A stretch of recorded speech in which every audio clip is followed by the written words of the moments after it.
પણ જેને કંઈક કરવું છે ધર્મ માટે, એવું એક મને ક્યારની વાતો ઘણી બધી છે. મારી રીતે હું સમય પ્રમાણે બધાને અમે કલાકારો મોજ કરાવતા રહીશું.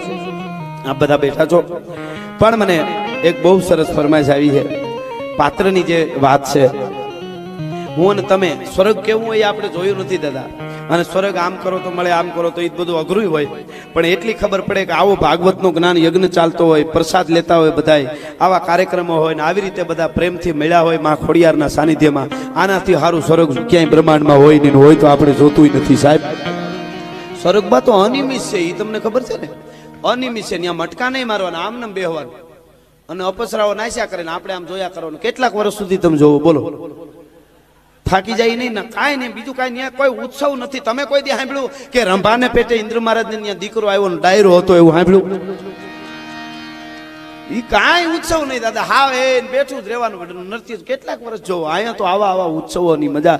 પણ એક વાત બાકી છે, તમને જે પાત્ર મળ્યું હોય એ દીકરા તરીકેનું, બાપ તરીકેનું, હાળા તરીકેનું, સાસરા તરીકેનું, ભાઈ તરીકેનું, પતિ તરીકેનું, પત્ની તરીકેનું, બેન તરીકેનું, સાસુ તરીકેનું, ગુરુ તરીકેનું, શિષ્ય તરીકેનું પાત્ર મળ્યું હોય, એ પાત્ર પૂર્ણ રીતે ભજવી જાઓ એટલે સંસાર સાગર તરી જાઓ. પછી ભવ સાગર એને તારો હોય તો તારે, નકર પાછા આવીને પ્રોગ્રામ કરીશું. તમે સાંભળજો, બીજું શું હોય સાહેબ.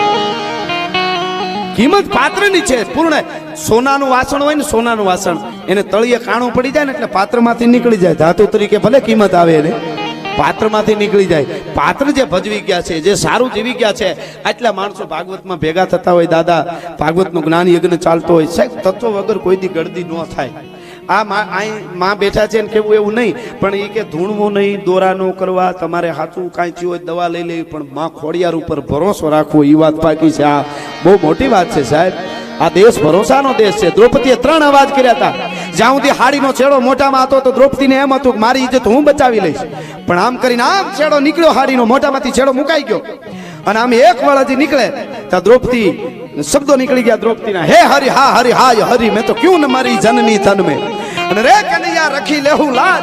પણ તા તો કનૈયા, આ ભણેલા છો બધા, 3 અક્ષર બોલ્યા દ્રૌપદી. કનૈયા ક કીધું તો દ્વારકામાં હુતા હતા ભગવાન, ન કીધું તો અડધા પલે ભૂગ્યા, અને યા કીધું તો વસ્ત્રો પૂરવા મીડ્યા.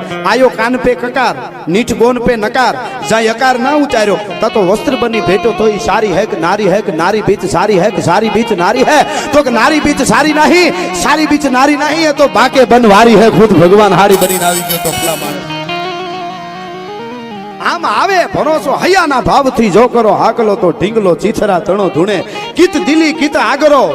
પૃથ્વીરાજ રાઠોડ રાજસ્થાનની ધરતીમાંથી અવાજ કરેલા ચરાડવાના પાદરમાંથી અમારી રાજબાઈ ફૂગે. આ બધી ઘટનાઓ બનેલી છે, માનવું ન માનવું એ વસ્તુ જુદી છે.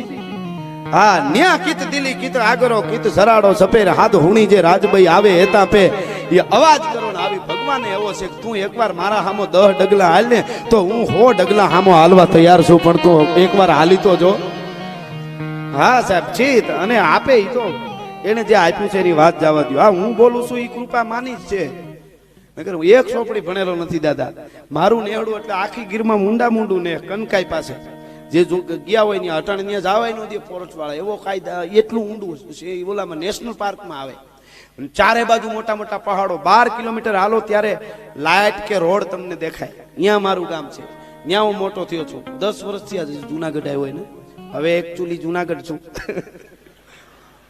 હું માલ સારતો, પછી આ માલ આવ્યો ને પછી ઓલો માલ કાઢ નાખ્યો. પણ ખેર આ તો એટલે આ વાત કરવાનું કારણ શું ભાઈ, એટલે ભણે એવું નથી, પણ મને લખતા વાંચતા આવડે છે. મારા બાપુજીએ શીખાડેલું, એમને એમના એક કુટુંબી દાદા ત્યાં સ્કૂલ કે નિહાળ કઈ હતું નહીં, હજી નથી. ત્યાં અમારું નેહડું છે ત્યાં છે નહીં, બહુ મોટા પહાડો, પણ છતાંય અહીં સુધી બોલતો હું, હજારો માણસો સાંભળતા હોય દેશ વિદેશ સુધી. એનું કારણ એ કોક જગદંબાની કૃપા હોય, બાકી મારું કાંઈ આવે જ નહીં, સીધી વાત છે સાહેબ. પણ કૃપા પાત્ર બનવું પડે આપણે, એ વાત બાકી. ધરતી માથે વરસાદ વરસે ને એટલે મોટા મોટા ડેમો ભરાઈ જાય, તળાવો ભરાઈ જાય, ઘણું ઘણું ભરાઈ જાય, નદીઓ સલકાઈ જાય, દરિયા સુધી વયું જાય, બધું થાય, બધા ભરાઈ જાય. 2-3 જણા ન ભરાય. એક તો ઊંધું વાસણ પીડ્યું હોય ન ભરાય, એક જેના માથે છત્રી હોય ન ભરાય, અને એક તળિયે કાણા વાળું ન ભરાય, ગમે એટલો ભલે ને વરહે. એમ માની કૃપા તો કાયમ વરસતી જ હોય છે. માં છે સાહેબ. અહીંયા માતાઓ બહેનો બેઠા એને ખબર હોય. જન્મ દેવા વાળી માની ખાલી વાત કરું તો નાનું છોકરું આમ રમતું હોય ફળિયામાં બાદ, અને સોમાહાનો વખત હોય, વીજળી થાય, સોપકડા ધાણા નાના નાના ઈશાની પહાડના ખોપરાની માથે વીજળીઓ હળાવા લેવા માંડે અને એ કડાકો વીજળીનો થાય ને એટલે છોકરું બી જાય, રાડ નાખીને ભાગે. માં કામ કરતી હોય ત્યાંથી હળી કાઢીને આવી અને આમ ઓઢણું ઓઢાડી દે છોકરા ઉપર, બાળક ઉપર.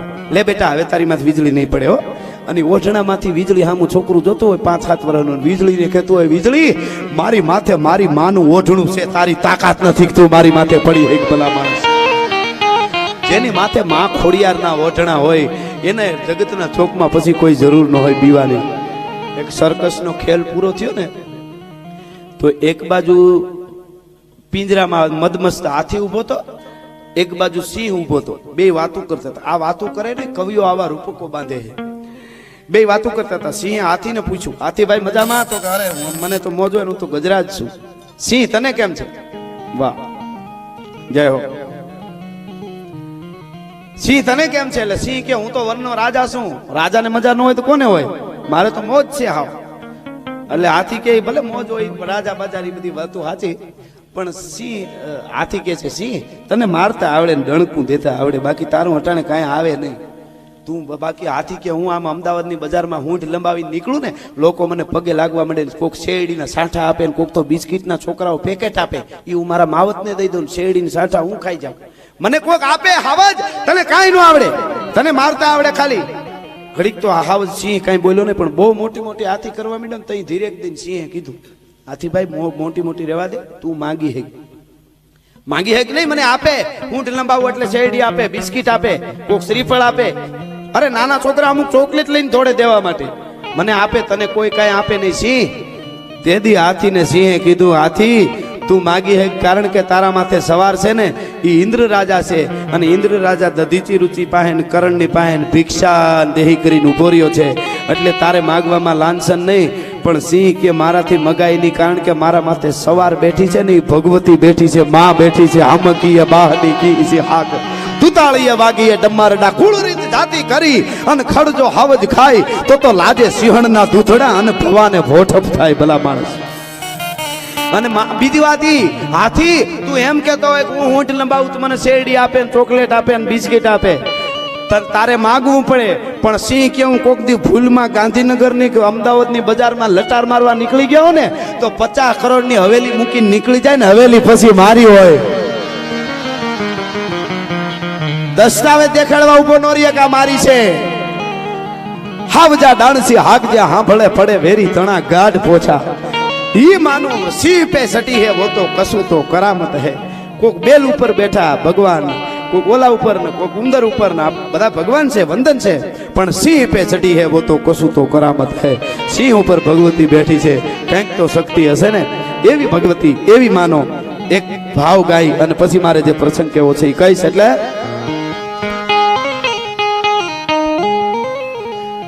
કે શિરે સે લોબડી અને ચારણ શું ગઢ જુનાણાની નાગબાઈ શું મારા શિરે છે લોબડીને ચારણ શું ગઢ જુનાણાની નાગબાઈ શું.